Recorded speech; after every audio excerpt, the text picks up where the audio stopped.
Good morning बच्चों। कक्षा 8 का वीडियो नंबर 2 पाठ नंबर 1 से हम आज पढ़ने जा रहे हैं कृषि पद्धतियाँ।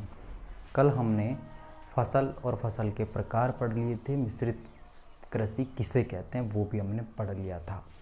आज हम पढ़ेंगे कि कृषि पद्धतियाँ क्या होती हैं वो देखो।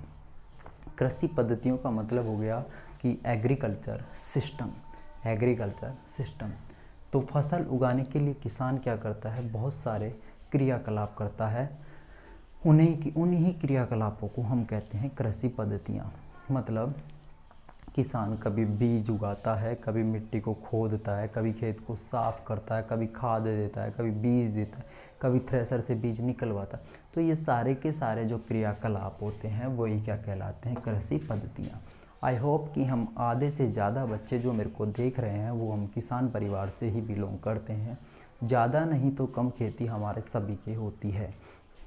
तो आप बच्चों एक चीज़ दिमाग में रख सकते हो इस चीज़ का कि किसान कौन कौन से क्रियाकलाप करता है, कौन कौन सी क्रियाएं करता है। वो सारी की सारी क्रियाएं जो हमको फसल उत्पादित करके देती हैं वही कहलाती हैं कृषि पद्धतियाँ।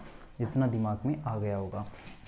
चलो जी, हम थोड़ा आगे चलते हैं कि कृषि पद्धतियों में क्या क्या चीज़ें होती हैं, कि हम क्या क्या करते हैं, किसान भाई क्या क्या करते हैं कि हमको ज़्यादा से ज़्यादा फसल मिले। कौन कौन से क्रियाकलाप वो करता है। तो पहला करता है वो मिट्टी तैयार। खेत में सबसे पहले वो उपजाऊ मिट्टी को तैयार करता है। ठीक है, सबसे पहले क्या करता है वो मिट्टी तैयार करता है। ठीक है, इसके बाद में वो करता है बुआई। खेत में मिट्टी तैयार करने के बाद में वो करता है बुआई। और बुआई के बाद में जब बुआई कर देता है, थोड़े बहुत पेड़ निकल ही आते हैं, तो उसके बाद में उसमें डालता है खाद और उर्वरक। खाद और क्या डालता है, उर्वरक डालता है। ठीक है, इसके पश्चात खाद और उर्वरक डालने के बाद फिर सिंचाई करता है। सिंचाई से पेड़ों की जड़ों में पानी जाता है और पेड़ों की जड़ों में पानी जाता है और सूर्य के प्रकाश में प्रकाश संश्लेषण की क्रिया द्वारा वो भोजन प्राप्त करके और बहुत मजबूती के साथ अच्छी फसल लेके खिलखिला उठते हैं। फिर किसान भाई सिंचाई भी कर देते हैं, खाद एवं उर्वरक भी दे देते हैं, लेकिन उसके बाद में वो पेड़ों के बगल में जो फसली पादप होते हैं जो हमने उगाए हैं, जैसे गेहूं के पेड़ उगाए हैं, तो गेहूं के पेड़ के बगल में कुछ एक्स्ट्रा पेड़ भी उग जाते हैं। वो एक्स्ट्रा पेड़ उगते हैं, उन्हें हम कहते हैं खरपतवार। क्या कहते हैं, खरपतवार। तो खरपतवार से वो सुरक्षा भी करता है, इसलिए वो निराई गुड़ाई भी करता है। खुरपी से क्या करता है, निराई गुड़ाई भी करता है कि जो पेड़ एक्स्ट्रा उगे हुए हैं उनको क्या कर देता है, अठा देता है। इसके बाद में जब फसल पक के तैयार हो जाती है तो फिर उनको काटता है। फसल को क्या करता है, काटता है। और काटने के बाद में फिर उसका स्टोर करता है, मतलब फसल को भंडारण करता है। फसल का क्या करता है, भंडारण। कुछ चाहिए उसको तो रख लेता है घर में और बाकी को मंडियों में बेच देता है। तो कृषि पद्धतियों के हम ये 7 प्रोसेस हम इस पार्ट में वर्णन करेंगे इनका और अच्छे से इनको सीखेंगे। तो आप लोगों को कृषि पद्धतियों का मतलब समझ में आ गया होगा कि किसान भाइयों के द्वारा जो क्रियाकलाप होते हैं फसल को उत्पादन करने के लिए वही कहलाती है कृषि पद्धतियाँ। और कृषि पद्धतियों में हम मिट्टी तैयार से लेकर और भंडारण तक सारे प्रोसेस अपनाते हैं, तब जाके हमको अच्छी से अच्छी और ताज़ा धान अनाज वाली फसल तैयार होकर हमको प्राप्त होती है। तो ये इतनी मशक्क़त के बाद हम लोग ये अनाज प्राप्त करते हैं। तो हम अनाज की कद्र भी करें और जितना खाएं उतना ही थाली में लें, बाकी को हम वेस्टेज ना करें। बफर सिस्टम में जाने के बाद में आप लोग ऐसे ना करो कि प्लेट में लिया फेंका, प्लेट में लिया फेंका, क्योंकि ये जो अनाज हम वेस्ट कर रहे हैं फुटपाथ पे गली मोहल्लों में जो बैठे हुए लोग हैं उनके मुँह लगे तो शायद हमको दुआएँ मिलें, आशीष मिले।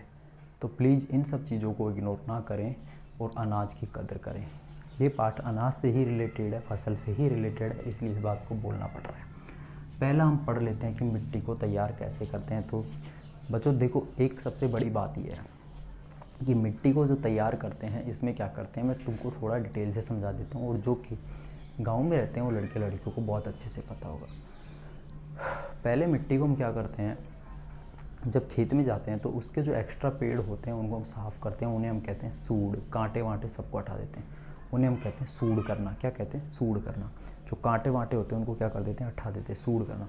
फिर उसके बाद में हम क्या करते हैं, उसके अंदर हल चलाते हैं। क्या चलाते हैं, हल। हल चलाने से क्या होता है कि जो नीचे की मिट्टी होती है ऊपर आ जाती है और ऊपर की मिट्टी कहाँ चली जाती है, नीचे। मतलब मिट्टी क्या होती है, उलट पुलट हो जाती है। मिट्टी क्या हो जाती है, उलट पुलट। और जब मिट्टी उलट पुलट जाती है मतलब उलट पुलट जाती है तो मिट्टी बन जाती है पोली। मिट्टी कैसी बन जाती है? पोली बन जाती है। और जब मिट्टी पोली बन जाती है तो हम उसके अंदर जो बीज डालेंगे वो पोली मिट्टी में नीचे तक घुस जाएगा। पोली मिट्टी में बीज कहाँ घुस जाएगा? नीचे तक। मतलब पोली मिट्टी में जब बीज नीचे तक घुसेगा तो उसकी जड़ भी बहुत नीचे से बनेंगी। जब नीचे से जड़ बनेंगी तो उसके ऊपर चाहे आंधी आए, तूफान आए, पेड़ उसका गिरेगा नहीं, क्योंकि उसकी जड़ कहाँ है? नीचे, बहुत नीचे है, गहराई में है। तो गहराई में जड़ है। पहली बात, पोली मिट्टी का क्या फ़ायदा है कि जड़ें गहराई तक जाती हैं। फिर हम जो पानी देते हैं वो भी अच्छे से जड़ों में घुस जाता है, जड़ों में गहराई तक घुस जाता है, जिससे पेड़ क्या बनता है? मजबूत बनता है। ठीक है, ये सब चीज़ें पता चलने के बाद में अब देखो यहाँ पे कि मिट्टी तैयार करना किसे कहते हैं। तो मिट्टी को पलटना और पोला बनाना ही क्या कहलाता है? मिट्टी तैयार करना। कि मिट्टी को हमने पोला बना दिया और मिट्टी को हमने उलट पुलट दिया, वही क्या कहलाता है? मिट्टी को तैयार करना।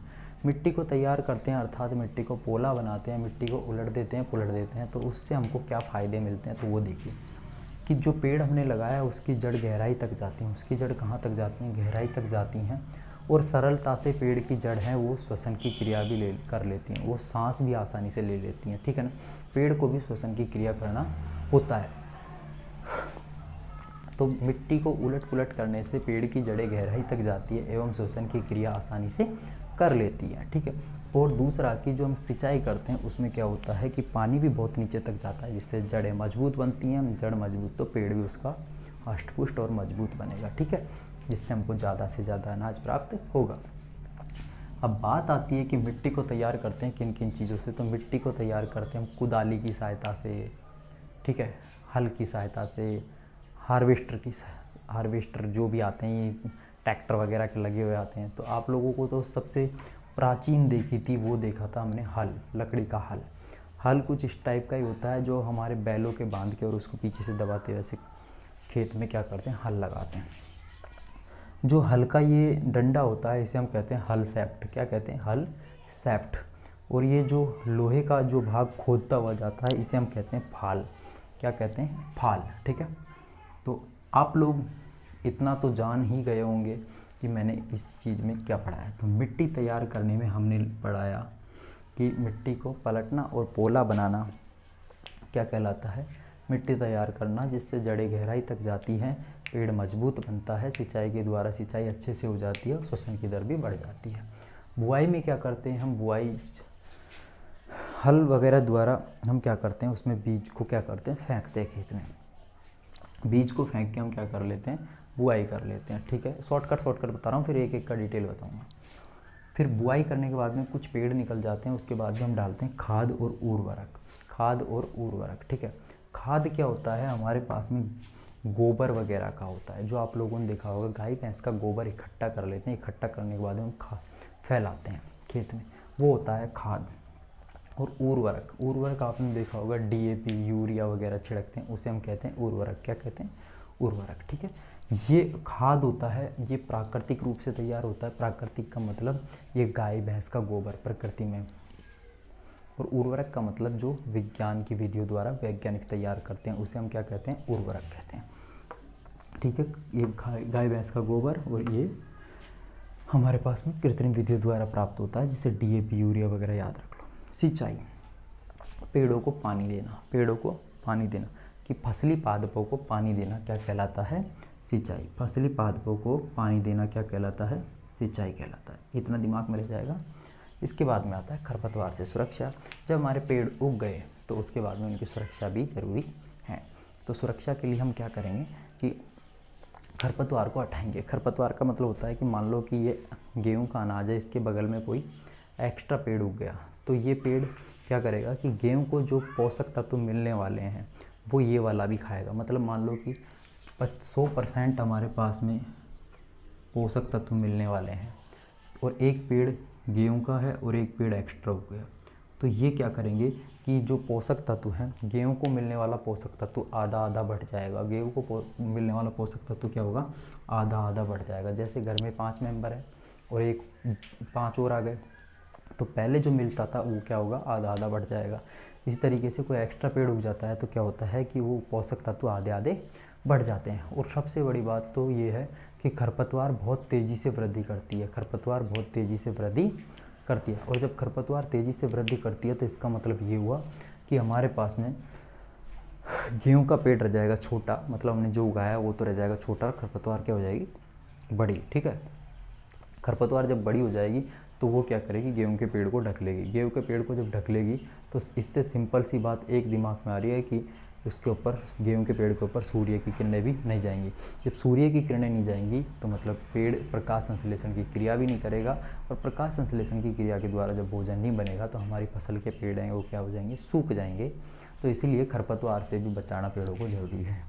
कटाई कर लेंगे जब फसल हमारी पक के तैयार हो जाएगी। और एक और चीज़, खरपतवार से सुरक्षा के लिए हम क्या करते हैं, निराई गुड़ाई करते हैं। तो एक्स्ट्रा पेड़ों को हम खुरपी की सहायता से हटा देते हैं।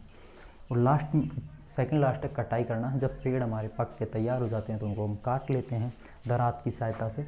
और लास्ट में आता है हमारे पास भंडारण। और भंडारण में क्या करते हैं हम, जो फसल हमारे पास में उग के आई है जिसको थ्रेसर की सहायता से हम थ्रेसिंग करवा लेते हैं और बीजों को क्या कर लेते हैं इकट्ठा।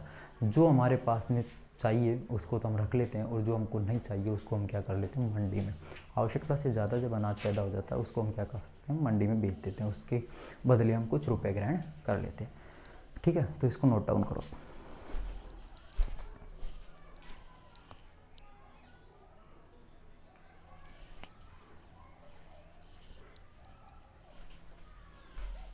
तो आप लोग इसको नोट डाउन कर ही रहे होंगे। इतनी छोटी छोटी सी क्लिप्स बनाऊंगा जिसमें आपको अच्छे से समझ में आएगी, क्योंकि अभी 8वीं क्लास में हो, बहुत जल्दी जल्दी कोर्स हो जाएगा, कोई दिक्कत नहीं है इससे। ठीक है, आप लोग इतना दिमाग रखो, बहुत अच्छे से पढ़ाएंगे। आप थोड़ा थोड़ा याद कर रहे जाओ। रनिंग में वीडियो का टाइम को बढ़ाते जाऊँगा। ठीक है, आप लोग केवल पढ़ते रहो, वीडियो आती रहेंगी, PDF आती रहेंगी आपके पास में। अच्छे से पढ़ो, दिमाग लगा के पढ़ो, धुआंधार। ठीक है, और ये आज मैंने पढ़ाया उसको याद करना सबके सब बच्चे, और बुक भी खोल के देखा करो क्या पढ़ाया क्या नहीं पढ़ाया। ठीक है, तब तक के लिए अगली वीडियो में मिलेंगे हम। और चैनल को लाइक करो, सब्सक्राइब करो, वीडियो को शेयर करो। ठीक है, ओके बच्चों, अगली वीडियो में मिलेंगे। ठीक है, थैंक यू।